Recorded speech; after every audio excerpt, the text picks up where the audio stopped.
I'm rounding up the year by sharing some of the most memorable content for 2025, and today is all about the best tune-up content from the year. Now let's get this.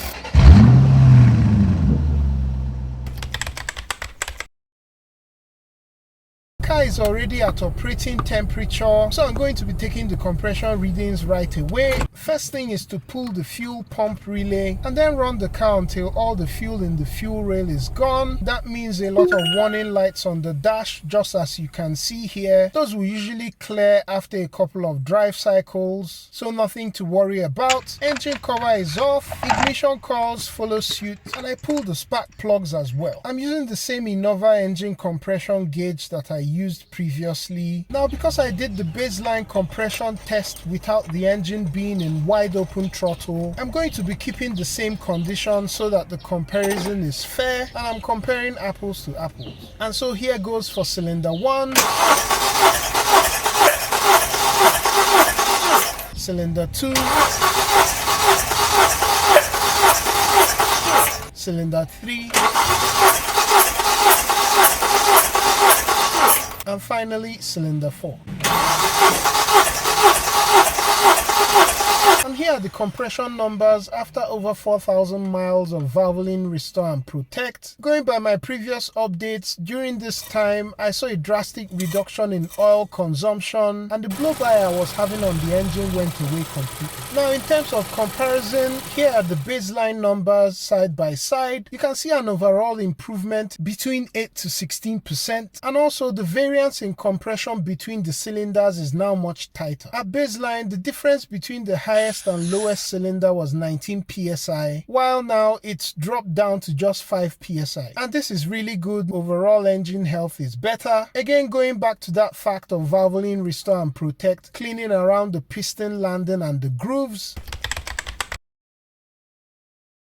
Here's how I restored the dead fuel injector that wouldn't even click to delivering this fine spray pattern with the kind of atomization that's what's needed to support combustion in your engine. Backstory is that this fuel rail and injectors came out of a 2013 V6 Accord that was having a prolonged crank and other hard starting issues, and I'm guessing the engine ran a bit rough as well. Now, my friend had gone ahead to replace the entire fuel rail and injectors with used parts, but I got this from him and promised to get to the bottom of the problem. And so the very first thing we want to do is to read the resistance across the terminals of each injector. Each car model is going to have its resistance spec. For this 2013 V6 Accord, a good injector should read between 12 to 16 ohms. And so I've set my multimeter to the lowest ohm setting above this range, which is 600 ohms. This is really simple, and it's actually something you can do with the injectors still on the car. You just want to probe the two terminals here and see what the readings are. And for this first injector, it's 12.2, and then we have 12.1 and 12 on the dot. So this is looking good so far. On this next bank, we have 12.2,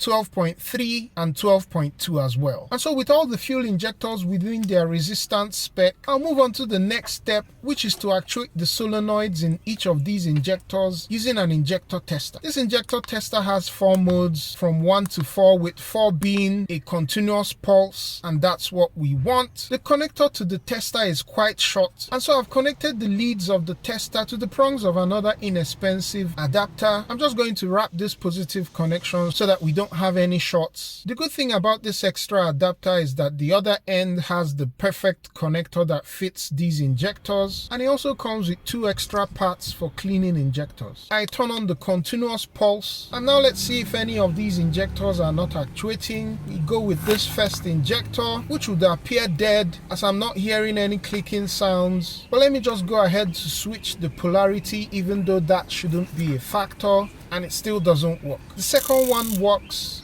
and so does the third. Let me just test this first one again to make sure it wasn't a connection issue.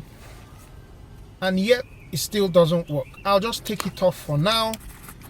Going on to the second bank,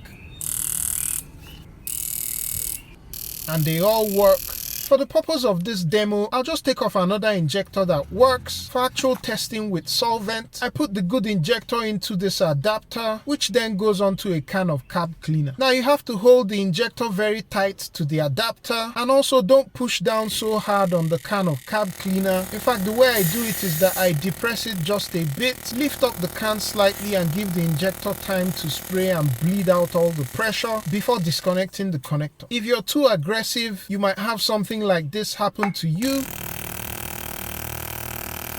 So it's a good idea to wear eye protection. Now this injector clearly works, and there's no need testing the dead injector, because if the solenoid isn't actuating, then it's not going to spray anything at all. And so let's move on to our third step, which is ultrasonic cleaning. Today I'll be using Extreme Simple Green, which I got recently, and I've been impressed with its cleaning power. The other good thing about it is that it doesn't etch aluminium. We'll be using the 1:3 ratio, which is the dilution recommended for cleaning engine parts. And so 1 part of simple green goes in, and then I add 3 parts of water, and the dead injector goes into the bath, and then we start cleaning. You can see all the dirt lifting away from the injector, but I'm more interested in what it will do internally. What I suspect happened here is that dirt, gum or varnish has clogged up the internal pintle valve in the injector, and it's been jammed in place, preventing the solenoid from actuating the valve. I ran 2 5-minute cleaning cycles, and just to state that even though you won't feel anything, you shouldn't put your finger into an ultrasonic cleaner while it's working because of the risk of damaging cells and tissue. Now that that's finished cleaning, we'll get the injector out, and just a close-up examination. Those are the nozzles. Let's go ahead and test to see if this now clicks.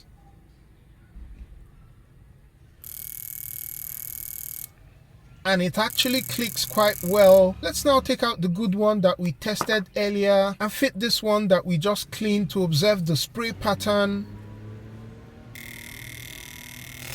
And as you can see, that's working quite well with very good fuel atomization. The only thing I would say this injector now needs is just a change of the micro filter. And so I use this tool to extract the old filter, and with a couple taps I push in the new one. It will also be a good idea to use one of these rebuild kits to refurbish these injectors properly. Links to the tools will be down below.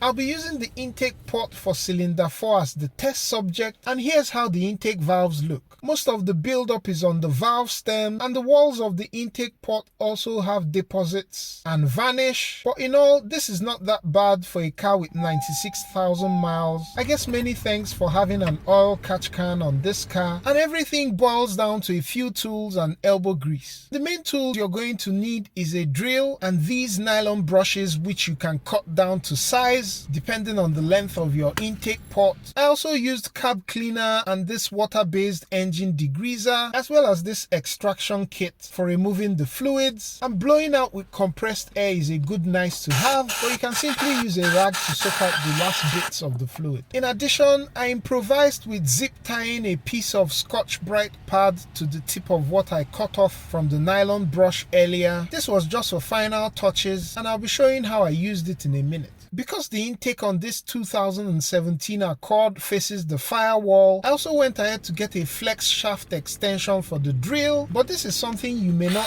need depending on the orientation of your engine. For these rear-facing intake manifolds, if you can, I advise you get a bore scope just to help guide your cleaning efforts. The open valve is at this end of the engine, and so I taped it off. For the drill method, the first thing I did was to fill the intake port with the water-based engine degreaser and then attacked it with the drill. The main reason for using this degreaser is that I found it to be more effective at removing varnish stains than carb cleaner. It's not widely available, but there's this industrial degreaser from Simple Green which I believe should work well. I'll leave a link to that and all the tools in the video down below. After this first round of cleaning, I used the combination of a turkey baster and a manual pump to extract all the dirty fluid. Here's how the intake valves look. Most of the cleaning is on the intake port wall. The lower part of the stem on this valve has been cleaned, while the second valve still has a lot of buildup on its stem. And this is where carb cleaner comes in. I submerged the valves in carb cleaner and then went back to agitating with the drill-powered nylon brush. Carb cleaner is going to break down most of the carbon, and after extracting the bad fluid and blowing the intake port wet dry, here's what the intake valves look like after using carb cleaner. You can see that most of the buildup on the valve stem are gone, but there's just still some carbon here and there on the back of the intake valves, and so I go back to filling up with the degreaser, left it to soak for a couple hours, and went back to the nylon brush. For the final touch, I bring in the Scotch-Brite pad tool that I made and did some manual scrubbing as well as some drill action. I extract all the fluid. The last thing I did was to use water to rinse out all the chemicals, extract all of that, and here's what I was able to achieve with just using a drill and brushes. You can see that the intake port wall is pretty clean, and the valve stems as well as the back of the intake valves have been cleaned pretty well. There's still a few deposits left here and there, but in all, this is an awesome result. I should say that walnut blasting alone didn't give me results like this in the other intake ports. Thank you so much for watching. Catch you on the next one. Peace.